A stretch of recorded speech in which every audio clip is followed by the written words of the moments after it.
Bonjour à tous, vous tous qui nous suivez à travers vos écrans de téléphone, vos écrans d'ordinateur ou de télévision. Bienvenue dans votre émission Divine. C'est la sœur Délicia et je suis très heureuse de vous retrouver pour une nouvelle édition de ce programme qui est particulièrement destiné aux femmes. Alors aujourd'hui, nous voulons encore vous dire, chères femmes, que vous n'êtes pas n'importe qui, vous avez de la valeur aux yeux du Seigneur, vous êtes tout simplement divine, car créée à l'image de ce Dieu avec le potentiel, le caractère du Seigneur. Et en cela, vous êtes des femmes fortes et courageuse, capable d'entreprendre, d'oser. Et c'est le message que nous voulons une fois de plus partager avec vous à travers cette émission. C'est pourquoi je reçois aujourd'hui une femme divine, une invitée spéciale. Bonjour sœur Charlène Wanga. Bonjour la sœur divine. C'est un honneur pour moi de vous recevoir sur le plateau de l'émission. Donc nous allons développer, comme je l'ai dit, autour de la femme. Mais avant de pouvoir aller plus loin dans cette émission, nous voulons savoir qui est la sœur Charlène. Alors est-ce que vous pourriez vous présenter en quelques mots à notre public? Shalom à tous. En tout cas, je salue tous les téléspectateurs, les internautes. Et je suis la sœur Charlène Wanga, comme la sœur Délicia a dit. Je suis la maman de 7 enfants, dont 5 filles et 2 garçons. Je suis servante de Dieu sur Facebook d'abord, si je peux le dire. Et puis maintenant dans une église locale. Et quoi d'autre? Donc voilà en bref ce que je peux dire sur moi. Vous nous avez parlé des enfants, je pense qu'il y a un papa aussi. Ah oui, je suis mariée, mère des enfants, donc voilà. Je suis mariée à Monsieur Opango, donc Opango c'est le nom de mon mari, Papi Opango. Et voilà, mère de 7 enfants, comme je l'ai dit. Ok. Mais je suis là comme étant servante de Dieu.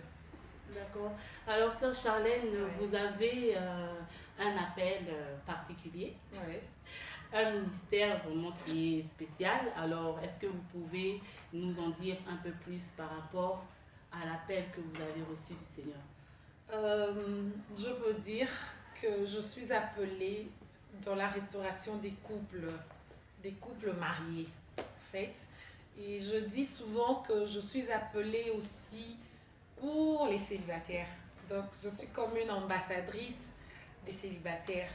Je défends leur cause, je les aide par la grâce des dieux. Donc, je travaille surtout beaucoup plus sur la jeune fille afin qu'elle puisse avoir un mariage Éden. Parce que le Seigneur nous appelle à avoir des mariages Éden. Pas des mariages béquilles, donc des mariages à problème. D'où il faut une préparation lointaine et proche. Donc voilà dans quoi vraiment le Seigneur m'a appelé. Et peut-être nous allons en parler en long et en large si tu veux. Oui, tout à fait, on aura l'occasion de développer. Vous nous parlez donc de cet appel pour la restauration des couples. Mais comment on sait qu'on est appelé pour telle ou telle fonction dans tel ou tel domaine? Comment on sait, comment on reçoit l'appel du Seigneur et comment on est sûr que voilà, c'est ce que le Seigneur veut de moi, attend de moi, c'est ce pourquoi il m'a créé, ce pourquoi je suis faite. Comment est-ce qu'on reçoit cet appel et comment on est sûr de cet appel? En réalité, par rapport à moi, personnellement, là, je ne savais pas que j'étais appelée dans ça. Et j'étais juste passée à l'école à Kinshasa, au ministère Amen, à l'école des femmes qu'on appelle les mamans Bizaleli. Donc Bizaleli à Moissy. Qui veut dire les comportements de la femme. Donc, en fait, en lingala, on disait Moissy Bizaleli. La femme, c'est pas la beauté et tout ça. La femme, c'est le caractère, c'est l'intérieur. Donc là, dans cette école, on nous formait à être des bonnes épouses selon ce que Dieu veut, quoi. Donc, à être des femmes vertueuses. C'est en allant au cours tout le temps que j'ai commencé à sentir cette envie en moi de parler aux autres et tout. Et j'ai créé la page, comme ça. Je voulais juste m'exprimer. Mais après, je commence à sentir, même à partir des voix audibles et des visions, le Seigneur a commencé maintenant à me donner une forme. Donc, je commence à comprendre que non, c'était pas de la blague. En fait, moi, j'ai commencé comme ça à écrire et tout. Mais le Seigneur lui-même a commencé à me donner des textes, des mots à dire. Et ce qui m'étonnait, j'ai vraiment réalisé quand c'était maintenant, tu te retrouves face à un couple qui a 20 ans, qui a 30 ans, et qui vient vers toi alors qu'à l'époque, je n'avais que 2 ans de mariage. Vous voyez, un couple de 30 ans, 40 ans même, qui vient vers toi, tu te dis, mais déjà quand on te dit, j'ai fait 40 ans de mariage, tu te dis, mais ce sont mes parents. Mais le Seigneur, directement, il commence à te parler. Il te parle, il te donne les mots. Et après, j'ai commencé vraiment encore à chercher le Seigneur dans la prière. Et c'est alors là qu'il commencera à me montrer précisément dans quoi. Donc, mon appel a eu sa forme. Bon, jusqu'à présent, je peux dire que totalement, je n'ai pas la forme complète, mais dans le, comment on dit, hein, 90%. Donc, j'ai appris, le Seigneur m'a parlé, il m'a montré dans quoi je dois me focaliser, surtout comme je dis toujours les célibataires, parce qu'aujourd'hui, le couple qui pleure aujourd'hui doit être, on doit commencer à réparer le couple à partir du célibat. Donc à partir du célibataire, du début. Donc entre-temps, nous travaillons le couple aujourd'hui, le couple marié, mais aussi nous préparons déjà la relève, donc chez les célibataires. Donc, si on comprend bien l'appel, donc c'était d'abord une pensée, oui, une pensée, un fort désir, oui, et que le Seigneur a confirmé à travers donc des voix audibles, vous oui, l'avez dit, même à travers les voix audibles et la vision. J'ai vu moi-même, le Seigneur a commencé à m'ouvrir les yeux, mais après il y a eu maintenant des serviteurs de Dieu et puis on m'a imposé aussi les mains dernièrement. Et il confirme donc à travers d'autres personnes, oui, tout à fait. Et dans la prière aussi. Oui, dans la prière. D'accord. Et dans l'exercice de ce ministère, donc vous nous avez parlé du couple marié, dans l'exercice de ce ministère-là de restauration, quelles sont les grandes difficultés que vous pouvez rencontrer? La première difficulté, c'est son couple, mon couple à moi. C'est là la première difficulté parce que moi j'ai reçu l'appel et pas mon mari. J'étais dans les choses de Dieu, j'étais dans les histoires de couple d'autrui, alors que chez moi-même, là, ça n'allait pas. Mon mari, il n'était pas, je peux dire, chrétien affermi. C'est lui qui m'a emmené à Christ, mais lui, il a laissé après. Tu imagines, c'est comme un couple, comme nous disons les couples béquilles. Donc, ça, c'est le premier combat. Donc, pendant que tu es en train de restaurer les couples des autres, par la grâce de Dieu, toi-même là, c'est difficile. Mais je bénis Dieu parce que cette difficulté, c'était pour me forger, pour me donner les mots à dire. C'était ça. La première difficulté, c'était à ce niveau. Et la deuxième difficulté, ce sont des retours. Vous voyez, encore, je rentre encore à mon couple. Quand le couple ne s'accorde pas, vous n'avez pas la même pensée, ou bien l'autre ne soutient pas, comme mon mari à l'époque, s'il ne te soutient pas, le diable, quand il fait son retour, il va attaquer la personne faible. Et c'est là qu'on a eu beaucoup de problèmes, au point où même la page allait... bon, si ce n'était pas une œuvre de Dieu, elle allait être supprimée et tout ça. Donc la grande difficulté, vraiment, c'était en interne. En interne, parce que quand ça ne va pas avec mon mari, il n'y a pas moyen de prier. Comment tu peux jeûner, prier pour les autres pendant que toi-même tu n'es pas en paix? C'était ça le grand problème. Mais aujourd'hui, je suis bénie à Dieu. Amen. Ça va vraiment. Dieu, il a fait beaucoup de merveilles. Mon mari, il est dedans. Pas totalement comme je veux, mais là, aujourd'hui, il me soutient. Même quand il y a des retours, on affronte les retours ensemble. Donc, voilà. Vous avez touché un point sensible, le point donc des couples béquilles. Alors comment fait-on lorsque on est une femme chrétienne, une femme convertie et que son mari, son son partenaire ne l'est pas. Comment on fait pour être épanoui dans notre foi et dans notre appel? C'est une relation très très difficile, ça il faut que je l'avoue. Avoir un partenaire qui n'est pas avec toi, qui ne marche pas avec toi, c'est très difficile. Mais si tu permets que je puisse vraiment parler de ma propre expérience, il y a des moments où j'avais envie je sais pas moi, de m'en aller quoi, de m'en aller loin pour seulement, donc j'étais prête à rester célibataire mais à servir Dieu. Tu vois? Pourquoi? Parce qu'à un moment, ça va pas. Donc, surtout quand il faut aller en retraite, le Seigneur t'appelle en retraite et tu commences la retraite à minuit, c'est à 21h que viennent les disputes. Or, on ne prie pas Dieu dans cet état d'esprit. C'est difficile, mais dans tout, s'il y a une femme qui se retrouve dans cette situation, je lui demanderais de beaucoup plus écouter le Seigneur. Que te dit Dieu?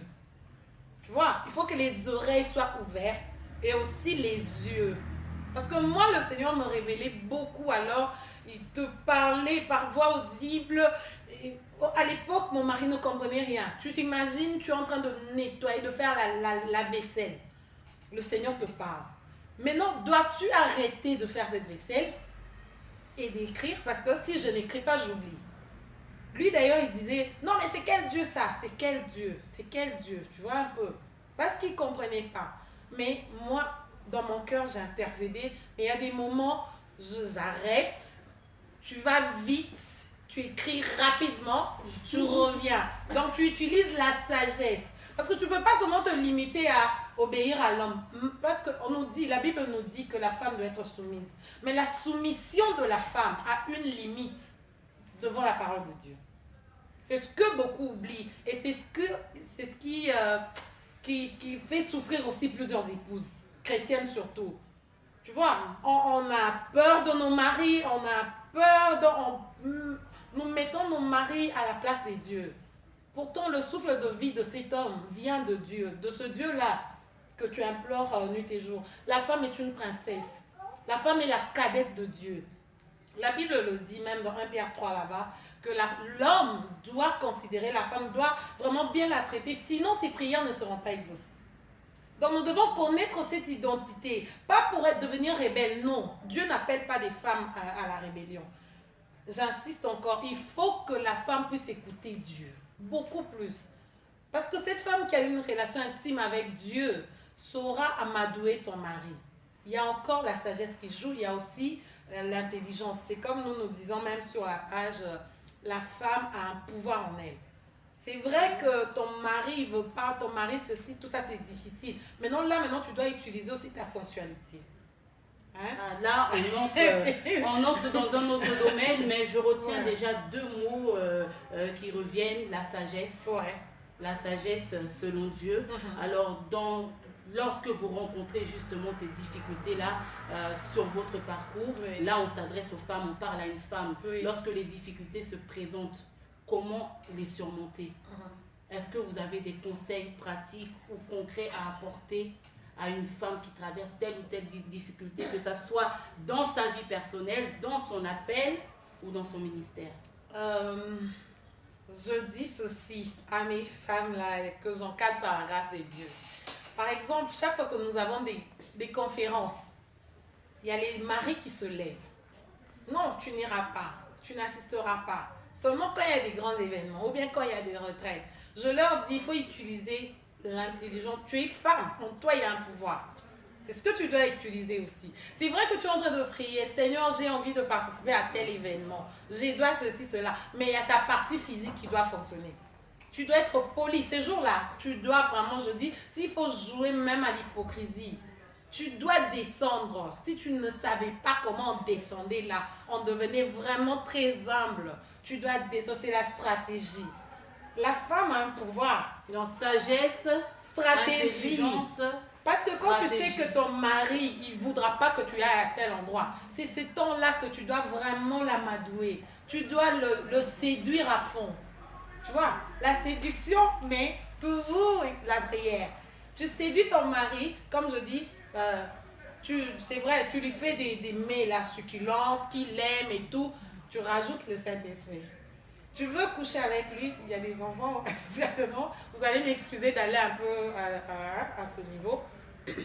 Même pour coucher avec son mari, quand tu sais que tu as des événements où tu veux faire quelque chose, là vraiment tu demandes au Saint-Esprit de t'accompagner même là en plein acte sexuel.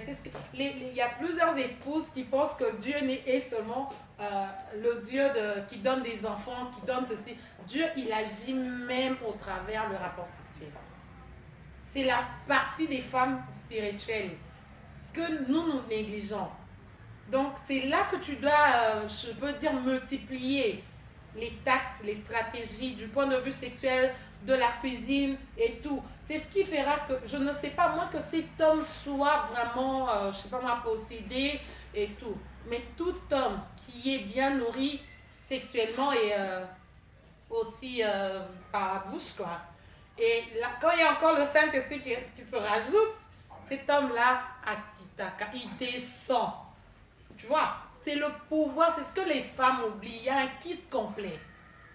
Alors, il y a un kit complet. Vous qui nous suivez, voilà les conseils vraiment pratiques de la sœur Charlène. Et voilà les conseils pratiques de la sœur Charlène pour pouvoir donc surmonter les difficultés dans le couple, dans le foyer. Donc, vous nous l'avez dit, donc vous êtes épouse, vous êtes mère de 7 enfants. Et à côté, il y a le ministère qui est donc avec ses difficultés et ses réalités. Mais comment est-ce qu'on arrive à gérer tous ces rôles? Parce qu'il faut être une mère présente. Les enfants ont besoin de la présence de la maman, de l'attention. Vous l'avez dit, le mari aussi a besoin de ces petites attentions. Il faut également penser à la mission que le Seigneur nous a donnée. Mais il ne faut pas s'oublier aussi en tant que femme. Parce qu'on est mère, on est épouse, servante, toutes ces choses, mais on est aussi femme à part entière. Alors comment arriver à gérer tous ces rôles, à être efficace et épanoui dans tous ces rôles, afin qu'il y ait vraiment l'harmonie et la stabilité?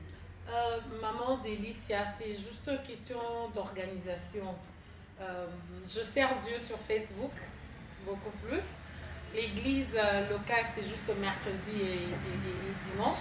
Donc, nous allons toujours en famille. Ça ne prend pas tout le temps. Et dans mes 24 heures, tout est organisé. Il y a l'heure des enfants. Ces jours-ci, je suis à la maison. Je ne fais pas mes cours de néerlandais ou des formations. Je ne travaille pas encore non plus. Donc, les moments où je reste à la maison, ça me permet de maximiser. Parce que sur la page, je planifie. J'ai une planification.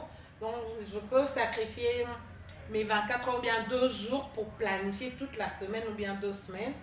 Et ça me permet de... Même quand je ne suis pas là, Facebook publie à ma place. Et puis, tu as ton temps de dormir, tu as ton temps de prier à midi, le soir, 18h ou bien très tard la nuit. Il y a des jours aussi, je sacrifie mes nuits. Je sacrifie mes nuits pendant que tout le monde dort. C'est alors que moi, je commence à faire ma méditation, à écrire et tout ça. Même des vidéos, des fois. J'attends que tout le monde dorme pour que je puisse enchaîner 3-4 vidéos en une nuit. Et puis après, tu planifies. Donc, c'est juste une question d'organisation pour avoir justement un exemple concret, est-ce que vous pouvez nous décrire donc la journée type? Là, c'est la journée type de la sœur Charlène, mais ça peut être un exemple pour une femme qui nous regarde. Alors, du matin, comme vous l'avez dit, on a 24 heures. Donc, sur cette journée, comment se déroule une journée chez vous? Je prends, quand je suis comme là, totalement à la maison, et quand je suis au cours et tout ça, ça dépend. 5 heures, je me réveille, soit 5h30 déjà, parce que mon mari aussi a des shifts. Donc, il y a des shifts quand il est, comme là cette semaine, de 5 heures. Donc, c'est lui d'ailleurs qui me permet vraiment de me réveiller très tôt à 5 heures pour prier et tout ça. Après, quand les enfants, comme là, ils sont en vacances, mais quand ils ne sont pas en vacances, je finis ma prière, je rentre, soit dormir un tout petit peu, ou alors je me mets à écrire. à méditer, à écrire les 30 minutes là. Puis 7 heures, je suis dans leurs histoires. Parce que mon mari m'aide aussi dans ce sens. Il a déjà fait les bols des enfants et tout. Et moi, j'ai du temps pour moi, de prendre ma douche et puis d'apprêter les enfants pour l'école. L'école, c'est à 5-10 minutes de la maison. Je rentre à la maison vers 8h20, 8h30. Je refais la prière. Des fois aussi, je continue la méditation parce que j'ai plusieurs groupes bibliques, les célibataires, les femmes comblées, tous ces groupes-là. Donc, tu vois, comme là maintenant, l'école biblique est au livre de Marc, les célibataires sont au livre de Job, les femmes comblées 1 sont au livre de Lévitique, les femmes comblées 2 sont au livre de Genèse. Donc, je suis obligée de lire tous ces livres de la Bible et puis les accompagner. Vous voyez, donc à 8h là, quand je rentre, je relis jusqu'à ça me prend 10h. Là, la maison a déjà été nettoyée la nuit. Hein, je nettoie la nuit pour le lendemain. Donc la journée de la sœur Charlène commence la nuit. Oui, normalement, la journée commence la nuit. Quand ils vont dormir, tu nettoies. Comme ça, tu te réveilles le matin, la maison propre. Et le matin, il y a quand même des choses un peu en désordre et tout ça que tu pourras peut-être nettoyer plus tard. Souvent, moi, je ne nettoie pas quand je reviens de l'école là. Je fais d'abord, je maximise encore les partages bibliques et autres et je rentre dormir. Je m'endors. Je m'endors. Si j'avais à préparer, là, je ne dors pas. Je fais la cuisine. Mais parce que d'habitude, je fais ma cuisine samedi. Je prépare tous les légumes. Je fais la viande aussi pour toute la semaine. Donc, ça te fait beaucoup de temps de repos. C'est comme j'ai dit, c'est vraiment question juste d'organisation. Et donc, si j'avais préparé, je rentre dormir pour me réveiller à 12h, à midi. Et pendant ce temps, sur Facebook, il y a des pubs. Il y a déjà des enseignements et tout ça.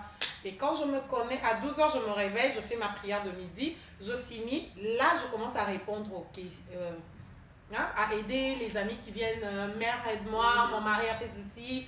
Voilà. Je les aide ainsi. Si c'est la journée de mon mari, comme de 14h là, donc à 14h30, il va déjà être à la maison. Je commence encore à nettoyer vite fait là. Peut-être qu'il y a quelque chose de la poussière ici, sinon il viendra parler. Et donc en fait, voilà. quitte à ce que ça soit écrit, il faut un planning. C'est important d'avoir un planning avec nos heures et puis les différentes tâches. Sinon, c'est difficile de s'en sortir. Tu planifies ta journée. À telle heure, je fais ça, tout ça. Et à telle... tu peux écrire si tu veux. Comme là, moi, je n'écris plus. Avant, j'écrivais, mais maintenant, je n'écris plus. Je sais que je fais ceci ou cela. Et les week-ends, vraiment, je suis en mode relax. J'en profite. Des fois, j'exagère. Mon mari le sait. Et quand il est à la maison, les enfants vont chez papa. D'accord, mais dans toutes ces activités, dans toutes ces tâches, parce que c'est vrai, vous nous avez l'air d'être une femme vraiment dynamique, engagée sur différents terrains, mais est-ce que cela arrive aussi que la sœur Charlène puisse craquer, puisse dire stop, là je n'en peux plus, je n'arrive plus, j'en ai marre, je suis fatiguée. Est-ce que ça vous arrive aussi et quand ça arrive, comment est-ce que vous arrivez à remonter la pente parce que finalement il y a beaucoup de choses à faire. Ça arrive très souvent, je ne vous mentirai pas, ça arrive très souvent.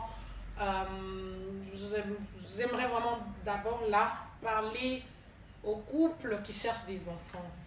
Je leur dis souvent, vous êtes en train de pleurer, de demander à Dieu de vous donner des enfants. Mais sachez que les mêmes enfants seront les sujets de disputes. Parce que à 80% des problèmes avec mon mari à la maison, c'est causé par les enfants. Parce que nous avons des tout petits enfants qui se suivent.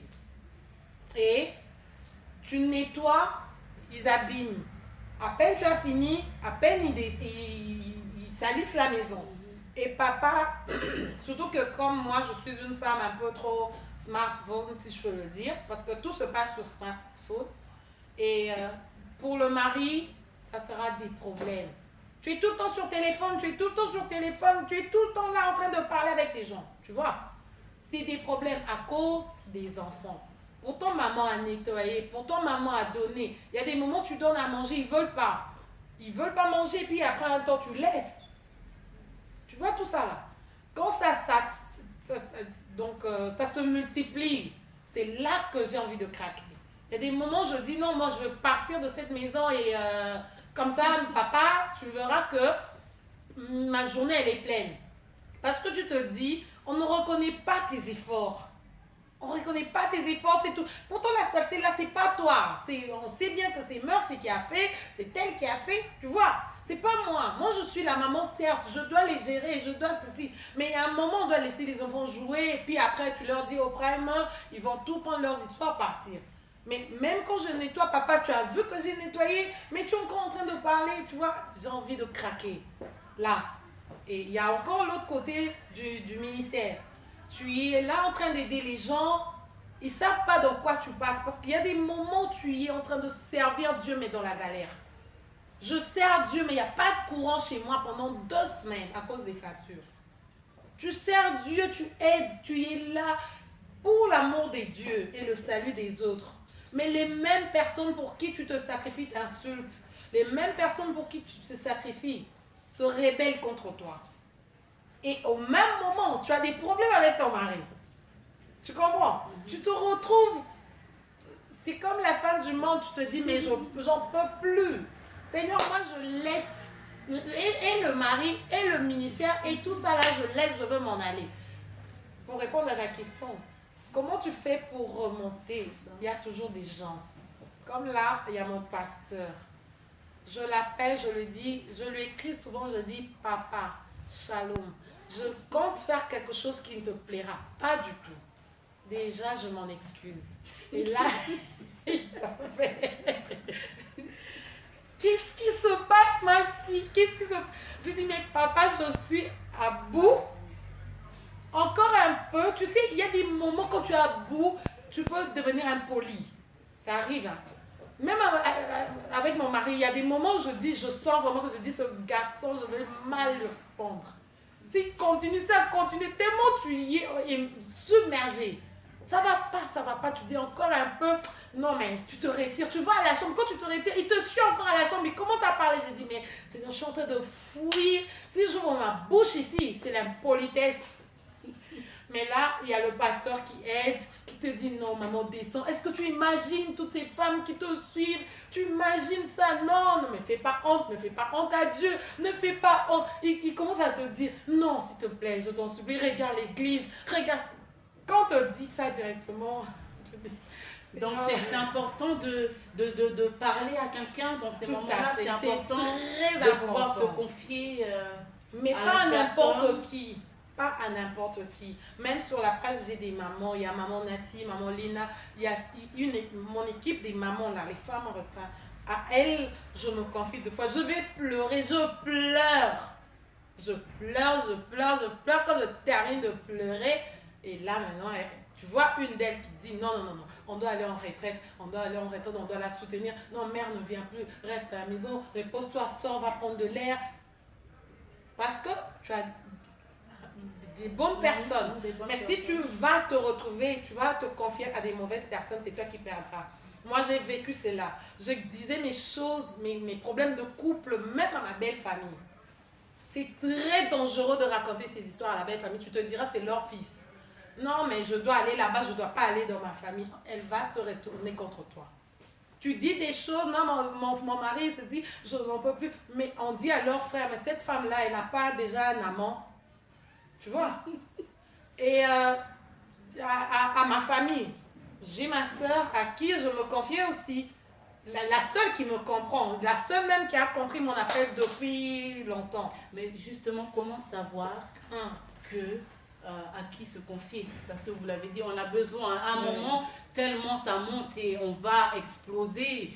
Ça arrive à beaucoup. C'est une réalité et ce n'est pas une honte. Hein. Il y a des moments où on a le droit de craquer. Même si on est femme, on a le droit de craquer. Et c'est important de se confier. Mais comment savoir vers qui se diriger? Ouais. J'ai tâtonné plusieurs fois. Voilà pourquoi j'ai dit j'étais à la belle famille, j'étais dans ma famille, j'étais ceci, cela, tout ça. Mais les conséquences m'ont enseigné. Et quand les conséquences m'ont enseigné, j'ai commencé maintenant à demander à Dieu.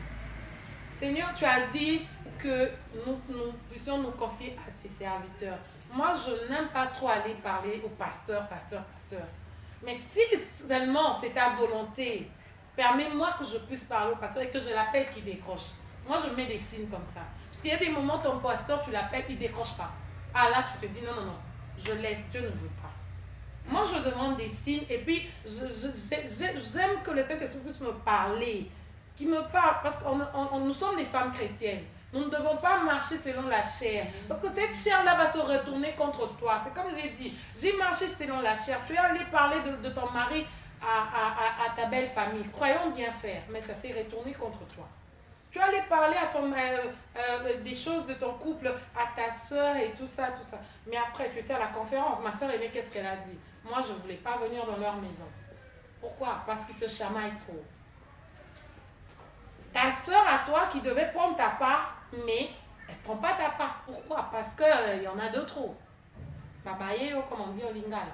Mais l'expérience m'a enseigné et c'est alors que moi j'ai commencé à chercher Dieu, que le Seigneur me guide. Si réellement je dois seulement me confier à mon pasteur, je vais aller maintenant là chez le pasteur. Si tu ne sens rien, tu n'écoutes rien, maman, reste avec ton problème. La Bible nous dit là, Matthieu 6,6, entre dans ta chambre, Dieu est là.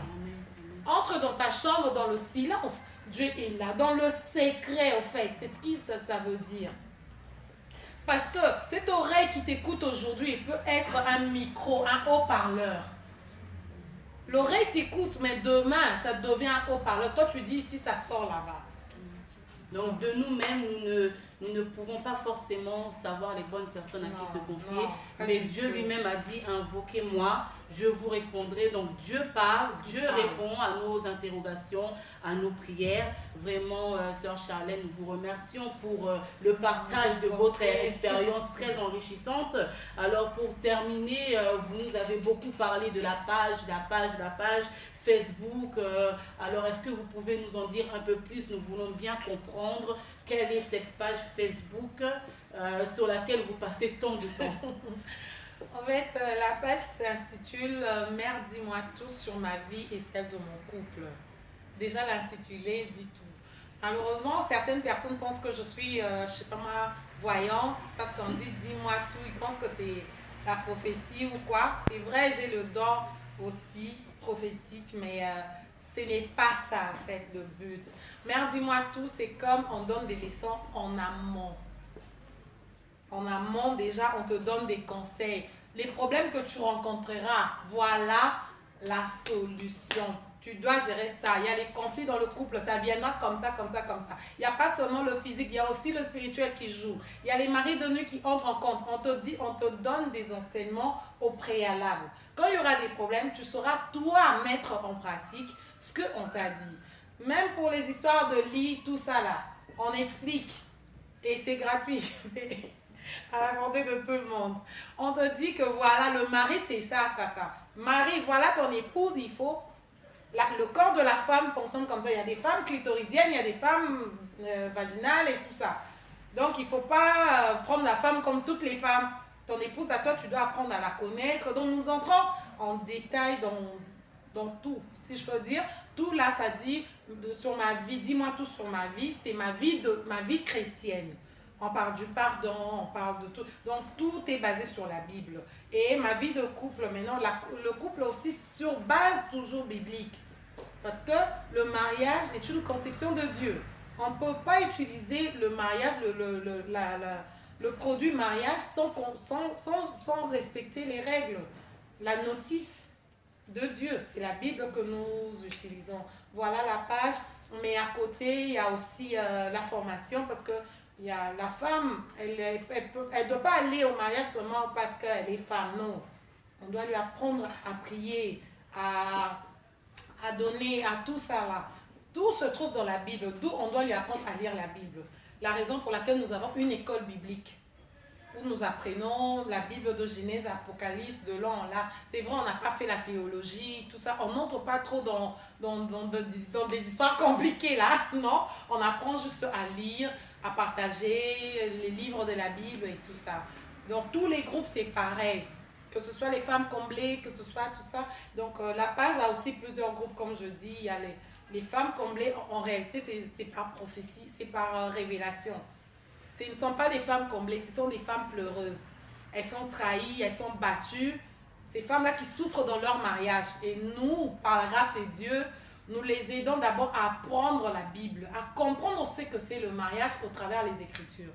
Et après, nous prions, nous faisons des retraites. Avant de comprendre ce qu'est le mariage, comprendre ce qu'est la femme, qui est la femme, comprendre déjà son identité. Oui, parce que dans ces groupes-là, je n'aime pas trop qu'on parle des maris. C'est vrai, tu es une femme battue, tu es une femme pleureuse et tout, mais je n'aime pas trop qu'on parle, mon mari il est méchant, il est ceci. Non, dans chaque problème, il y a toujours la responsabilité partagée. Voilà, on travaille beaucoup plus sur elle-même.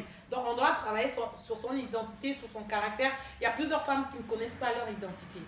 Elle est mariée, mais elle ne sait pas qui elle est, comment elle fonctionne, même du point de vue sexuel, comme je dis. Elle ne sait même pas, elle est clitoridienne, elle est quoi, elle ne sait pas. Mais elle est mariée, elle est mère des enfants. Comment elle fait les enfants comme ça? Sans tête ni queue. Donc nous vous invitons alors pour toutes celles qui souhaitent maintenant suivre la sœur Charlène, donc sur sa page, donc Mère dis-moi tout. Et voilà, nous sommes arrivés à la fin de notre émission divine. Nous espérons vraiment que quelqu'un ou chacune a reçu sa part. Donc nous avons parlé de la femme, nous avons parlé du mariage, du foyer, nous avons parlé des enfants, comment s'organiser pour être vraiment en harmonie et épanoui dans tous les domaines, en tant qu'épouse, en tant que mère, en tant que femme. Donc nous l'avons dit, nous avons 24 heures dans une journée. Si on est organisé, c'est possible vraiment de pouvoir jouer tous les rôles comme il se doit et en restant basé sur la parole de Dieu qui est le fondement de toutes choses. Donc vraiment, nous vous remercions à vous tous qui nous avez suivis et nous vous disons à très bientôt pour une nouvelle édition de votre émission divine. Que Dieu vous bénisse.